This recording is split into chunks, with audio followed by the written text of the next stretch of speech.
Hey everybody, it's Jason Blaha with Ice Cream Fitness here.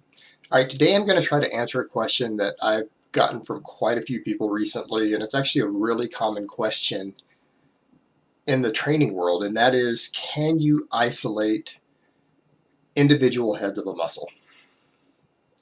But hold on, let me give you guys a bicep shot first.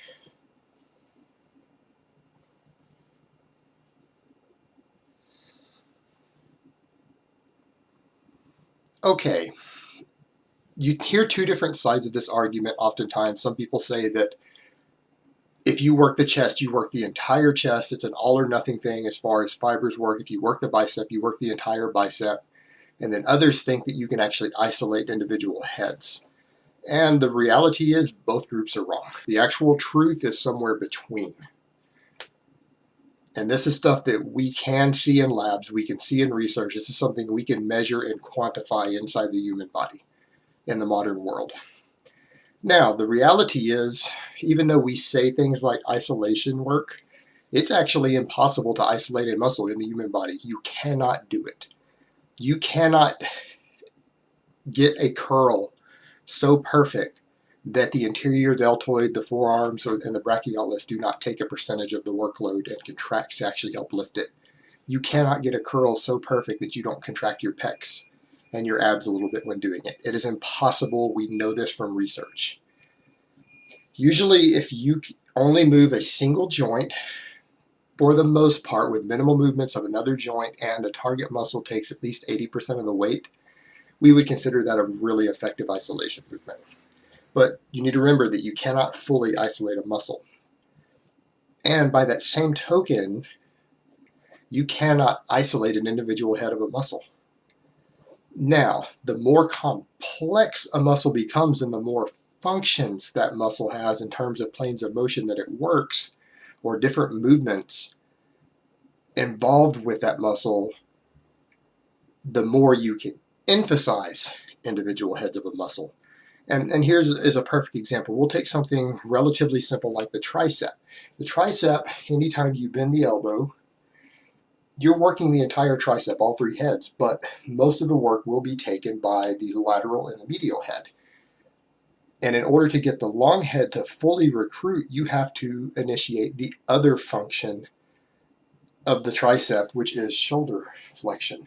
Whether you're doing a dumbbell pullover, or one of those lat machine pull downs, or you're doing some sort of extension where you stretch and move the shoulders and have shoulder extension, anytime you do any of those, the long head gets more heavily recruited. And that's an example. And it's not to say it doesn't get recruited doing other sorts of tricep movements, because it absolutely does, but not to the same degree, because that head inserts a little differently and it has a different joint involved. And when you're dealing with heads of a muscle that all work off of the same joints and they don't have a function associated with moving another joint, you're not going to be able to particularly change the emphasis between those as much. But in that case you can, because the long head has a function associated with a separate joint, and therefore it is affected by that. And it would be the same with a more complex muscle like the deltoid. Anytime you do anything for the front delt, whether it's a front lateral raise or a bench press, you are working the rear delt. You're working the medial head and the posterior head.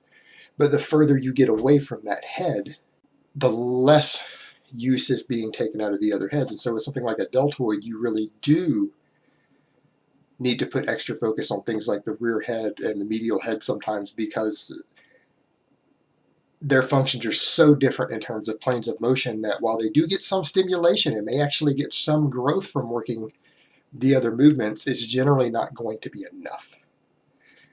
So the reality is you do need to put some diversity into there. The thing is that what makes it really annoying is that people don't research these things and they pick random things. And I can tell you honestly, there are very, very few muscles in the body that you need more than 2 to 3 different movements to activate every single one of their functions.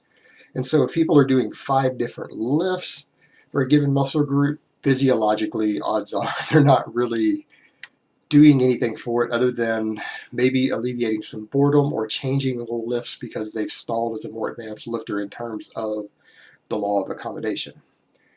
But in terms of in a single week or a single session to do more than 2 to 3 different lifts for a given muscle, you probably have some redundancy in there.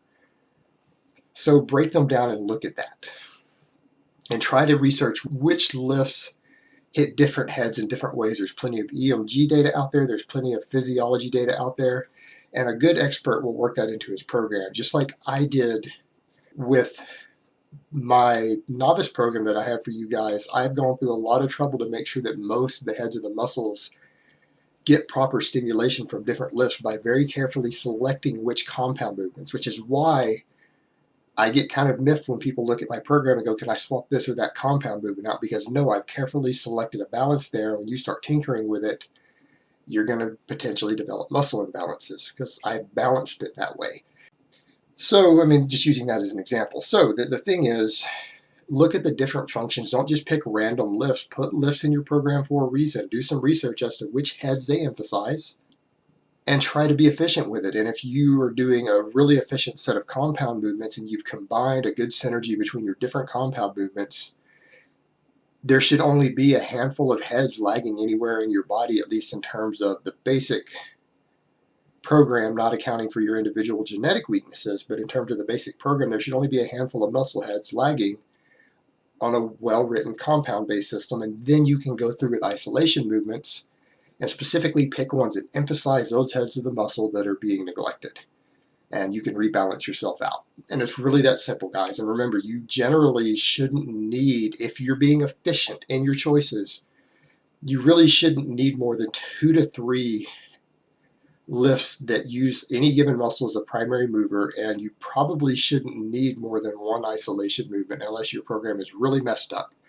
You shouldn't need more than about 1 isolation movement for a muscle group to come in and correct any imbalances and make sure that all heads of it get worked correctly. All right, guys, that's really all I have to say on that today. I hope it has been informative and answered the questions people have on this, and I will talk to you next time.